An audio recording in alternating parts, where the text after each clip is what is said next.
In this episode of Towards the Cape, we travel from Brisbane to Lakeland. Lakeland, what we consider to be the beginning of the real adventure towards the tip of Cape York.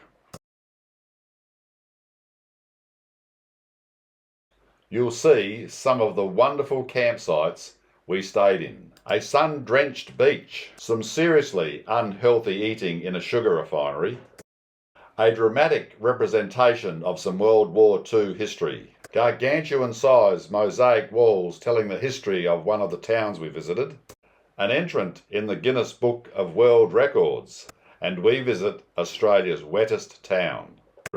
Hello, Simon and Maureen Forrest here from Extracting the Richness. This is one of a series of videos we're making about our trip from Adelaide to the tip of Cape York and back. If you want to see them all, make sure you hit the subscribe button below now. Our first night out of Brisbane is spent in the town of Yamundi at the Vale Estate Park. This is a beautiful spot. Plenty of room, green grass. What a beautiful place to spend the first night out of Brisbane. As we head north, we start to meet the sugarcane fields, a sure sign that we're heading into the wet country. And soon it's lunchtime.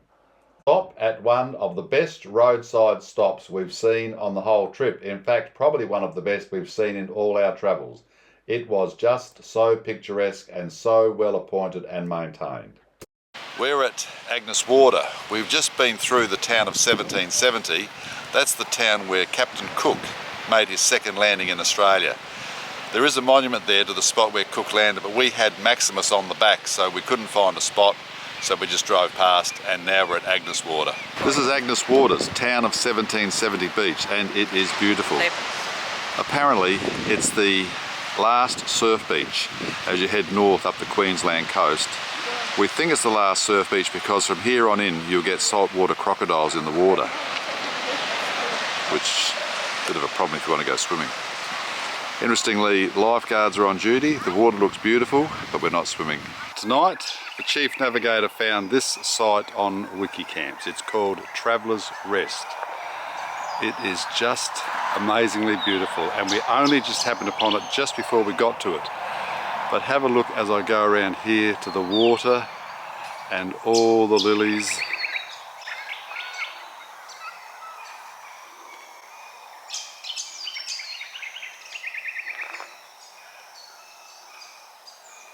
How lovely is that? For $35 a night, filled up our water tanks. Could have had powered side if we needed it, but didn't need it. And here we are, kangaroos hopping, birds singing, a little bit of road noise, but that'll die down during the night. And over here, we're going to cook our dinner and then go to bed. Great, really lovely. Lucked in there. That's what happens when you're travelling. Sometimes you luck in and sometimes you lucked out. Chief Navigator really lucked in this afternoon. From Agnes Water we drive to Serena and come in contact with our first sugar refinery. We've just been on a fabulous tour to the Serena sugar shed, which showed us how they produce sugar from sugar cane, and it ended up with You're supposed to say something. Ready, start again. Start again. Look at the lens, look at the lens. We've just been on a tour of the Serena sugar shed where they've showed us how they produce sugar from sugar cane, and it ended up with a tasting of liqueurs, chutneys and fairy floss. It was a really well done tour. Part of the tour involved the tasting of liqueurs and condiments.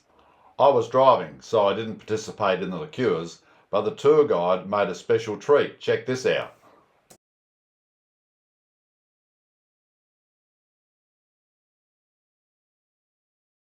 By the way, this is the second in the series of videos we've made about our trip from Adelaide to the tip of Cape York. If you missed the first one, I've put a link to it at the end of this video, so make sure you click on that and then you'll see the first video.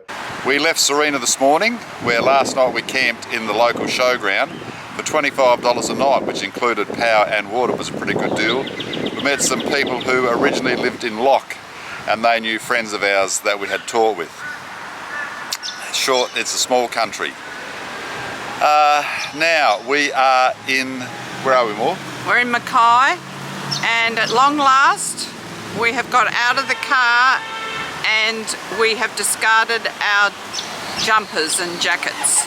We are in shorts and t-shirts. From information that I have read about, and I don't know how accurate this is, most of the buildings in Mackay were built of wood, and in, I think it was 1915, a fire went through and destroyed a whole lot of these buildings, and then a cyclone went through and also destroyed buildings. So the decision was made that they needed much stronger structures, and consequently Art Deco became a choice because they use concrete and there are no balconies and verandas that can fall and hurt people.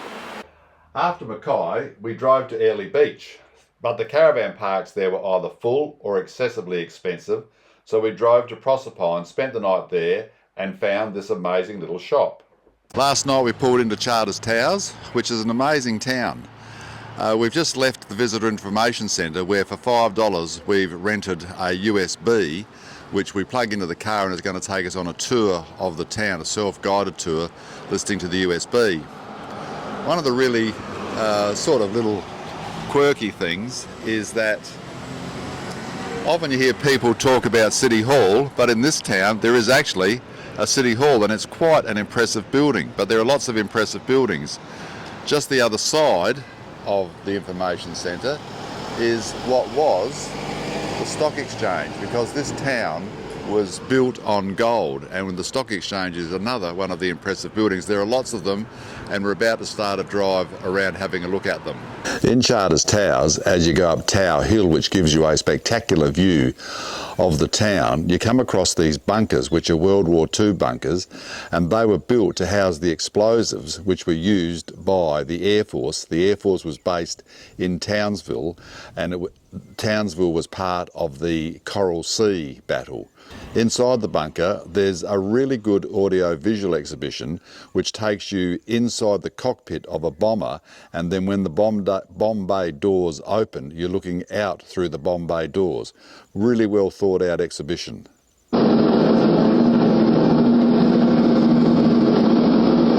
It is May 7, 1942, Day 4 in the Battle of the Coral Sea, one of the fiercest air-sea battles of World War II between the Imperial Japanese Navy and the navies and air forces of the United States of America and Australia.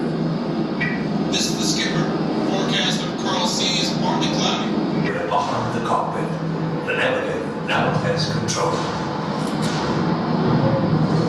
Maintain speed and altitude. Bearing 4 degrees.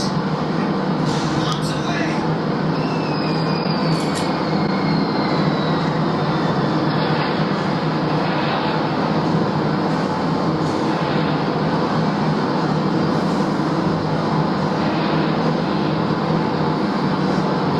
Got her next ship, skipper. She's gonna need a little bridge work if she makes it out. Good job, guys. Now let's find us another one before we head over the towers. Then we take a walk around the general area. Just a small warning as we walk down the track from the first bunker that we saw a minute ago. There are more bunkers down this track. Now, if you can see the bunkers scattered amongst the bushes out there, there are quite a few of them. There is a note to say how many, but I reckon there's over 40. The interesting thing was that they built the bunkers never facing each other in case one exploded or the ordnance in one exploded. It couldn't set off the ordnance in the next one. It's a lot of work. In this bunker there are some audio visuals which really bring home the fact that Charters Towers was involved in the war. The planes flew from here to try and retake New Guinea, and the place was alive with American troops who were stationed here and of course befriended the locals, and especially the kids, because the Americans had chewing gum. From the history of World War II to the history generally of Charters Towers, displayed in this huge wall of mosaics. So well done, just unbelievably good to see it.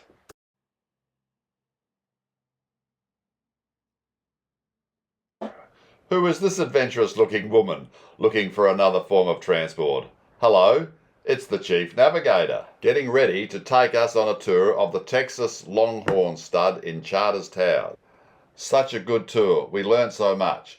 First of all, I had assumed that this was about breeding cattle for beef, but in fact it's not. This is an industry dedicated to people who want to breed the beast with the longest horn span. Not dairy cattle, not beef cattle, the longest horn span. Talk about the longest horn span, here is the late JR. He was once in the Guinness Book of World Records for having the longest Texas Longhorn horn span in the world. He's been superseded now, and the view is that the current title holder is unlikely ever to be beaten, but that is a massive set of horns. Even though they have these ferocious looking horns, they are incredibly docile creatures. This young woman, as well as being the tour guide, is also responsible for the artificial insemination program at the cattle stud, which means she's really responsible for improving the herd and, in a sense, managing what I would refer to as the family tree. The family that own this property have gone to an enormous amount of trouble, time, money, and a great deal of love to make this property really something worth visiting. Added to that, the tour was so good I'd do it again in a heartbeat. Last night, when we were still in Charters Towers, there was light drizzle, and it sort of drizzled on and off all night very lightly, but it was certainly drizzling when we were packing up, which wasn't a whole barrel of fun. And it's been drizzling along the way as well, but we've had a couple of highlights this morning. One was we stopped at a place that grows mangoes and turns them into a whole lot of things, including mango sorbets, which our grandson Cole absolutely loves. So of course we had to take some photos of that for him. And secondly, as we came out of Ingham, there was a long, steep climb into this beautifully treed, very mountainous country. It was just a spectacular couple of minutes on the drive. And soon we'll be in Innisfail. The drive is really fantastic. The countryside, there's a lot of low cloud, as you can see, and trees everywhere. Just really beautiful. It's a pity it's raining in a way, but never mind. Not long before we're in the town of Tully, the town in Australia that receives the most rainfall, and they have a unique way of portraying that rainfall, a rubber boot. And who should be inside the rubber boot but, oh no, the Chief Navigator again. She's everywhere. Just check out some of the facts about the rainfall in Tully. Amazing. Little logo up the front. It's like a toy train, isn't it? It's the first time we've had to stop for the sugarcane train. Look at the little wheels. And look at those clouds covering the mountains. On the way from Tully to Innisfail, we go via Mission Beach, and my God, this is one beautiful place. We can see why people love coming to stay here. We get a bit over enthusiastic and decide that on the way back from the tip of Cape York, we'll come via Mission Beach and stay here. But we never do. Maybe another day. Now this is a story about It's a Small Country. When we were in the town of Serena, we were camped next to a couple, and the bloke is the father of the man who owns this seafood enterprise in Innisfail. Further to that, this bloke came from Lock and was a friend of ours that we worked with in Port Lincoln. So we just thought we'd drop in, say hello to the lad here, who actually was flat out in the kitchen, so he couldn't come and talk to us. But anyway, just a little story about It's a Small Country. Well, it's not really. We brought our fish and chips from the Innisfail seafood shop back to the caravan park, and we're sitting in the camp kitchen, and below us, even though you can't see it, but the dark part in the right background of this video is in fact what I think is the Johnston River, which runs adjacent to the caravan park. A lovely evening. You can hear the insects chirping in the background. There's no breeze. It's not cold. It's not warm. Just beautiful. And Maureen seems to have a bottle of wine growing right out of the middle of her head. I just noticed that in the photograph. Bit more, bit more. That's better. Now you can see her. This morning we've driven from Innisfail and we've stopped at Mareeba at a coffee shop which we came to a couple of years ago. It's a fantastic place, full of coffee paraphernalia and the usual gifts and trick stuff. So we really enjoyed it here. Lots to do with the history of coffee in Australia and lots of different ways to make the coffee, and we've just ordered our usual 2 flat whites. Well, it was an interesting day yesterday, the 18th of June. We left Innisfail in the morning and drove towards Mareeba, where we did a few things which we really enjoyed. But this is about fuel. So coming into Mareeba, I thought we'll get some diesel at Mareeba, but the service station was on the wrong side of a very busy intersection. So I thought, oh well, we'll get a little bit on the other side of the city, of the town. Anyway, we got to the other side and that service station was actually just some pumps, credit card self-serve, and all I could find were the AdBlue pumps. We don't use AdBlue, so I thought, oh well, I'll get some on the next town, because we were trying to make our way to Lakeland. So the first place we came to, I thought, oh, I'm never going to get the ute and the caravan in there easily to fill up. We'll get some at the next place. Well, we get to the next little town and the petrol station or the service station is completely closed, non-operative, completely. So then I thought, oh well, we'll get some at Palmer Valley Roadhouse. I was getting a little bit concerned about the amount of diesel we had left at this stage, but anyway, I thought, oh, we'll get there easily and top up and we'll actually stay the night there. Now I get in, pull up next to the pump, sign on the pump, out of service, talk to the bloke in the office. Oh, sorry, I sold out of diesel this morning. Now that's the first time in all the years we've been travelling in Australia that we've actually come to a place which is sold out of diesel. Fortunately, we got to Lakeland with still a reasonable amount of fuel left, not a lot, but enough to get us there obviously.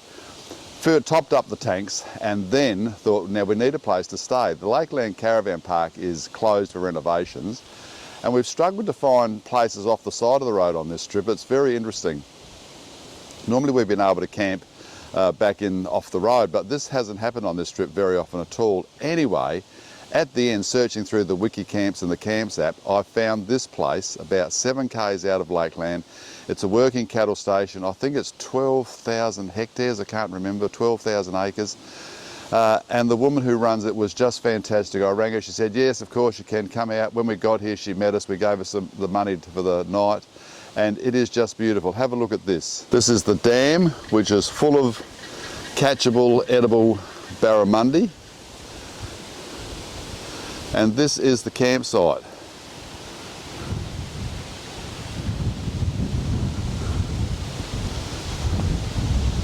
She spent a lot of money over there on the toilet block, on the showers and the toilets, and putting potable water in. We're going to top up with water over there before we leave.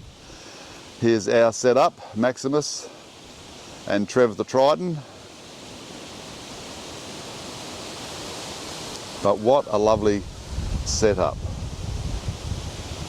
So this morning we're heading off towards Weipa. We hope we'll be in Weipa tomorrow afternoon. We're going to stay probably at one of the roadhouses further up the track tonight. But a lovely place to stay. In the next episode, you'll see the sunsets of Weipa. Be staggered by the amount of rubbish collected by volunteers from the ocean near Old Mapoon. Join us for a tour of the bauxite mine in Weipa, sharing our delight as we catch the Jardine River Ferry. Be with us as we celebrate reaching the tip of Cape York. Catch the ferry with us to Thursday Island. Swimming at Fruitbat Falls. Visit the Hopevale Arts and Culture Centre. And finally, tour Cooktown. Thanks for watching, and remember,